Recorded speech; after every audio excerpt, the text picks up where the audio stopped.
The Rise of the Queen and Her Hive. The plot against Marshal Higbee got transmitted back to Stuart. Sitting in a dark alley inside the parked BMW convertible, he construed every word spoken by Raymond and the others. Time was crucial. He had to act fast. The magical talisman slid from under his beach shirt. The usual middle three fingers circled around the mighty Hebrew lettering. The dark Miami skies opened up. Clouds moved aside and eventually dissipated. Winds, not coming from hurricane sources, blew at monstrous speeds. The powers of the universe were activated once again. Stuart concentrated hard until he summoned the very presence of Queen Devora and her hive members. A golden light resplendently lit up the dark skies. Shooting across the sky and to the rescue of Marshal Higbee was Queen Devora and her hive. Richard, Timothy, William, Edward, and Damon. They all looked up in the sky, thinking they were watching a live science fiction movie. "Yo, Shorty Tim, what's that?" asked Richard, snatching his pistol from out of his pants. "I don't know," Timothy rejected, also pulling out his pistol for protection against the possible ambush. "Looks like glowing monsters flying through the sky," William misjudged, sliding the assault rifle out of his pants legs. "Are those aliens from outer space?"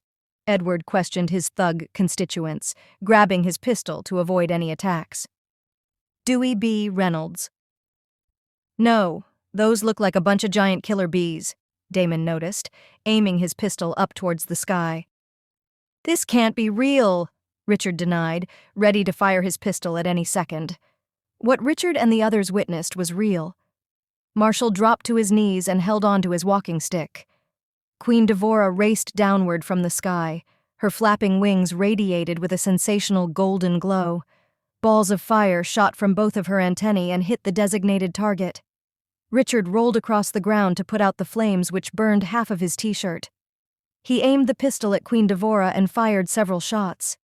This truly angered the queen. Instead of discharging more fire from her antennae, she decided to use the most beneficial weapon on her body.